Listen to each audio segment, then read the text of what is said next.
Not many people in Louisiana or elsewhere who've treated more COVID patients, and we want to thank you and everybody that works with you and around the state as a medical provider for the work that you all have been doing. Truly heroic. We also have Dr. Canner with us today.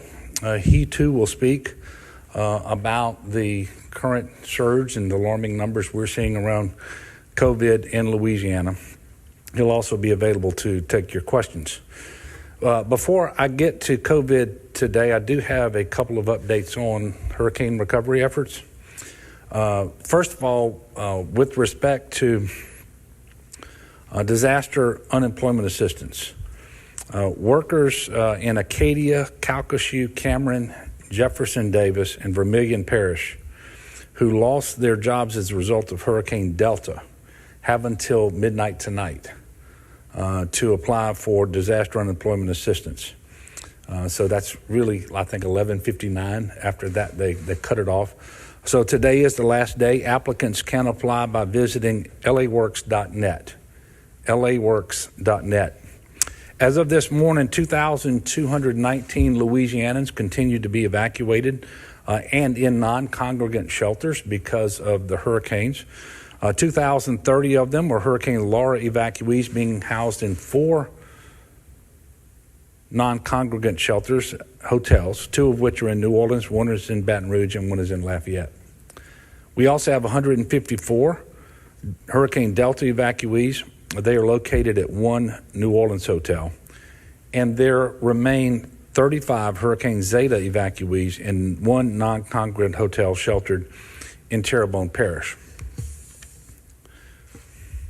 These numbers are coming down as more evacuees transition out of shelter and into more sustainable housing, and we're working really hard with all the local officials over in southwest Louisiana, principally at this point Calcasieu Parish, and the fire marshal and others are inspecting homes and moving people back just as soon as we can. Currently, the National Guard has 810 guardsmen activated in support of emergency operations. And while they still have a few missions related to Hurricanes Zeta and Laura, their primary focus now is on COVID-19. And to that end, today they are supporting 22 medical test sites and 8 food bank operations. To date, they have administered more than 272,000 COVID tests in the state of Louisiana from this community testing effort that the National Guard has been responsible for. And that brings me to today's COVID-19 update, which unfortunately continues a disturbing trend that we've seen over the last number of days. Today we're reporting 2,073 new cases on 27,961 new tests. Tragically, we are also reporting 15 new deaths. That's a total of 6,199. We have 929 individuals hospitalized with COVID-19 across the state of Louisiana. That is an increase of 43 from yesterday. And for this week, it's an increase of 253.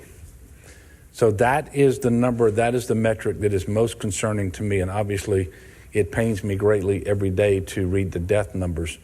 But what we know is that the more people in the hospital today, the more people that we're going to be reporting as a death 2 weeks, 3 weeks from now. And quite frankly, the increased hospitalizations are very concerning. It's increasing at a rate that we just can't sustain over time if we're going to retain the capacity to deliver life-saving care, not just to the COVID population, but to the non-COVID population as well. Of the 929 individuals hospitalized with COVID, 88 are on mechanical ventilators. That actually is a decrease of 5 from the previous day. And I will tell you, there have been some pioneering work by doctors here in Louisiana and elsewhere around the country so that the percentage of COVID patients hospitalized who actually transition to a mechanical ventilator is much lower than it was early on in the pandemic. And that seems to be having a good result. That may be something that you'll hear from in just a minute from Dr. Thomas. I'm not sure. Test positivity is up as well. We're now at 7.5% positive on tests statewide. That's up from 5.8% on November the 4th. And that may sound to most people like a small increase, but understand these are percentages, and really when that positivity starts going up, that's when you start seeing exponential growth in your numbers. That's the real challenge. But there are many parishes where the positivity rate is actually in excess of 10% currently, and a few that are far above 10%. So the bottom line is this: make no mistake, Louisiana is in the third surge of this pandemic. On Monday of this week, I was on a call with the White House Coronavirus Task Force. And given the growth in cases in hospitals around the country, they let us know that this surge is clearly worse than the first two. And it is nationwide. It is not isolated to certain areas of the country.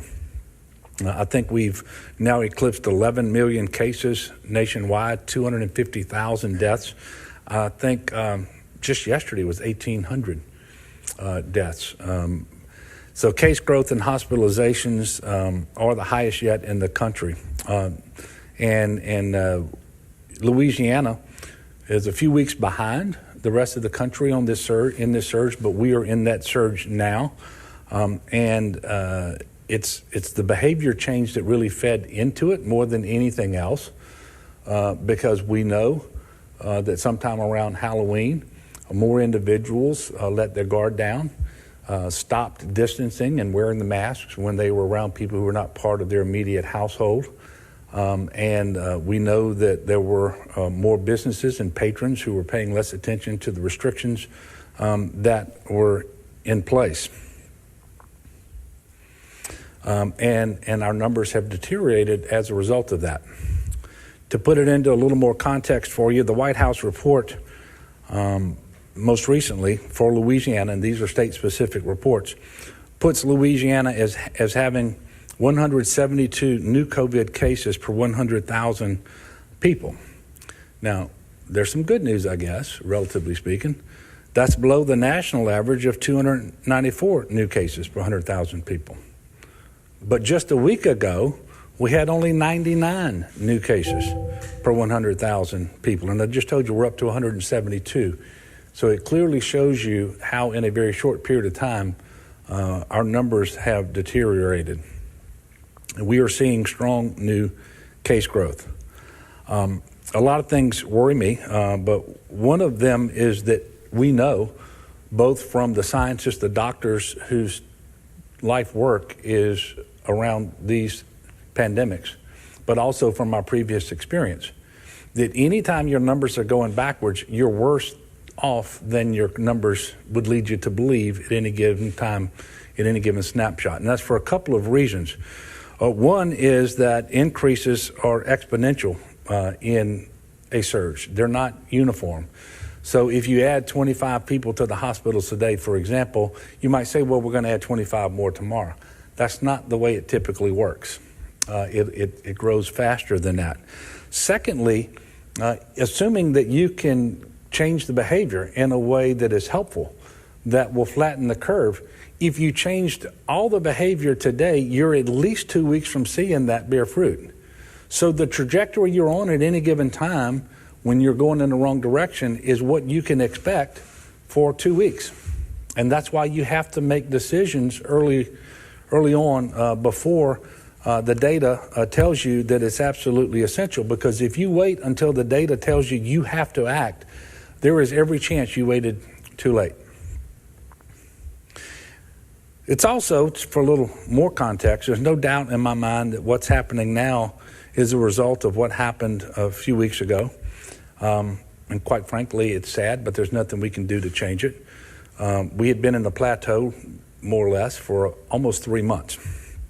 But then we came upon Halloween, and I think people decided they were going to have their normal Halloween parties and get-togethers and so forth. And just in advance of that, a number of Republicans in the House passed or signed on to a petition that purported to end the public health emergency and end the mitigation measures and the restrictions, and caused some confusion for people who were already had COVID fatigue. They were looking for some reason to not engage in these measures. And in fact, some of these members and others advocated that people not heed the restrictions and mitigation measures. Although we know now, as I said all along, that petition, the statute upon which it was based, has been ruled unconstitutional, but our numbers have nevertheless deteriorated, as I mentioned, and case growth, positivity increases,